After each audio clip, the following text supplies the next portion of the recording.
From the outside, if you were looking at my childhood, it would seem pretty normal and actually kind of picture perfect. I went to private schools, went to summer camp.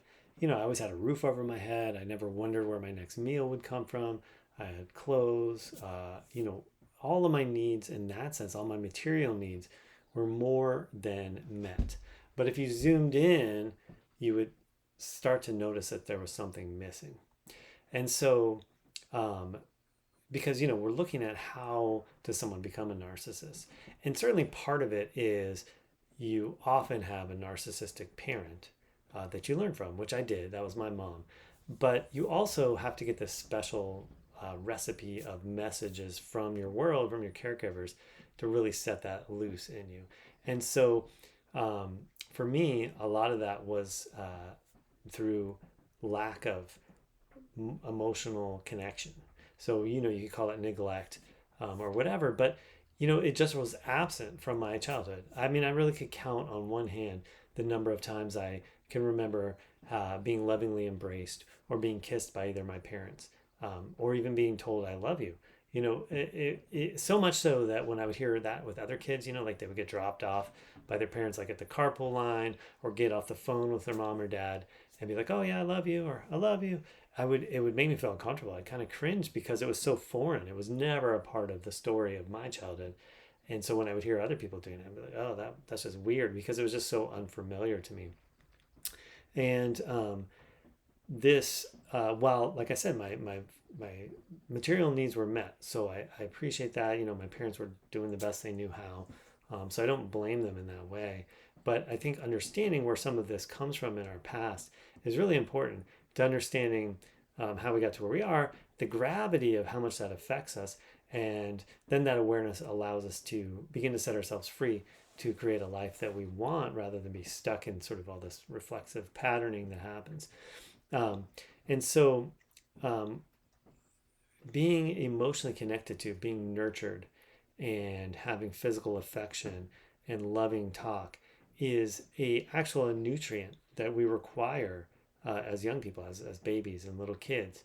So much so, there have been countless research studies on humans, on puppies, on other animals, that if that's totally withheld from them completely, no affection, no loving witness by a caregiver, that they can actually have failure to thrive and actually die as a result. That's how vital it is. It's as vital as breathing oxygen. And now, obviously, I didn't get zero. I mean, I'm here alive and, still doing life, but I got a very low amount. So I was very undernurtured or undernourished in that important nutrient, if you want to call it that. And that really sets the stage for developing something like narcissism, because the message it gives and the message it gave me was that I'm not worthwhile. I'm not really lovable or worthy of being loved, because I would, for one, I just had this innate need and desire for it, like we all do. And then I would see other kids getting that from their parents, whether it was just like their mom dropping them off on the day of kindergarten and stopping and giving them a hug and fixing their hair, or when I would go over to other friends' houses and see them having these loving conversations with their families, or even on TV and movies, you see these different things, and I wasn't getting any of that, or very little. And so the only way my little brain could interpret that was there must be something wrong with me. And that is a tremendously life shaping thought to have as a little kid. And so what I did with that is I learned, okay, I can get attention, or I can get people to give me some sort of attention, but there's something wrong with me, so I can't let them find that out. So I have to perform, or I have to fake it. That's what I learned I had to do. I had to perform or fake it. And so I started slowly developing these facades, or these masks of who I really am, and started to strategize and manipulate in my world, in part because of that messaging, in part because of the example I got from my mom, and in part from some of the genetic hardwiring in my brain. That's the direction I went with it, was to basically not develop a sense of empathy, and replace that with a good sense of faking it. I became really good at observing, strategizing, understanding dynamics in interrelationships, not from an emotional sense, I was really, and still am really poor at that. But from a sort of strategic or how the hierarchy is working, or when this person says this, this other person says this.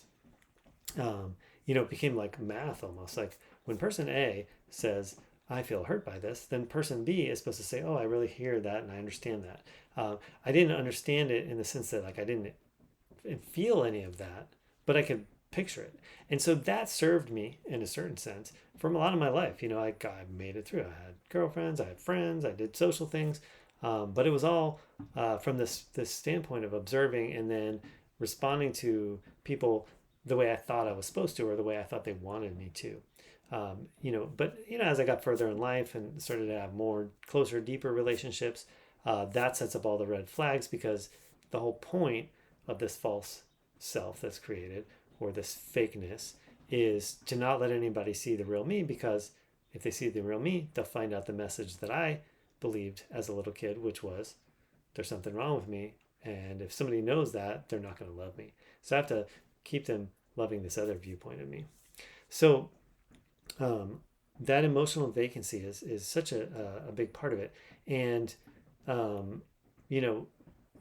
there's a lot of work being done now in trauma or PTSD, post-traumatic stress disorder, the effects of trauma that leads to a narcissistic personality disorder. And again, going back to the beginning of what I was saying here, if you looked at it from the outside, from the 10,000 foot view, you would think trauma. Like, what kind of childhood trauma did you have? You went to private school, you had a nice house, you went to summer camps, all that stuff. It's not like I was punched or beat up, or even mean things were said to me, because none of that really was the case. My parents were fine in that way. But that vacancy, it was more of an absence of a important nutrient, which was loving witness, care, affection, that is actually interpreted by our brain and our body as a trauma. And so you literally develop post-traumatic symptoms as a result. And again, in this case, that set up narcissism. And part of that is, there's like kind of these two messages. I'm talking now about the negative, or the lack, the vacancy, the no emotional connection. The other side of that coin that's very common in narcissism development is some messaging of how you're kind of special or unique or great in some way. And for me, that was with intellect, because I was always really good at school. It really came easy to me. And that's something that was really valued in my family system, especially by my mom, who's, that sort of everything sort of has always circulated around her being the narcissist in the family.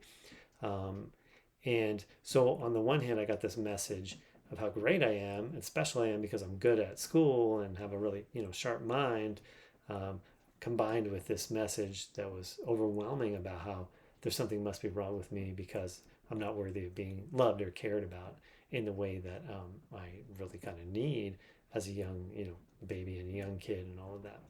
So these are important things to uncover in your own journey, because as I've uncovered them in my journey, it's really helped me put all of my experiences that I've had in a certain new light and context that makes it understandable. And most importantly, it helps clear up a lot of confusion I've had over the years, but most importantly, as I start to understand how things have gone and how I got here, it allows me to start really operating my life in a way towards what I really want, towards having a better, more satisfying life, happier life, less stress, and really towards freedom, personal freedom, so I can start to take down the facade and the mask and really just start to operate in my world as me. Because there isn't really something wrong with me. Like, I'm not bad fundamentally. I just learned some really screwed up ways of being, and my brain works differently than normies, normal people out there. But understanding that, really learning about that, and then instituting new ways of being as a result of that understanding really has been transformational for me. I anticipate it will continue to be, and hopefully that can be helpful for you too. Go ahead and subscribe, like or thumbs up this video, and put some of your experiences in the comments, or if you have questions, or what happened for you. How did that look for you? I'd love to hear that. I'd love to interact and learn from you guys too, because this is a journey we're on all together. And so I'm happy to learn about your experiences too, and any other questions or comments you might have. All right, you can take care.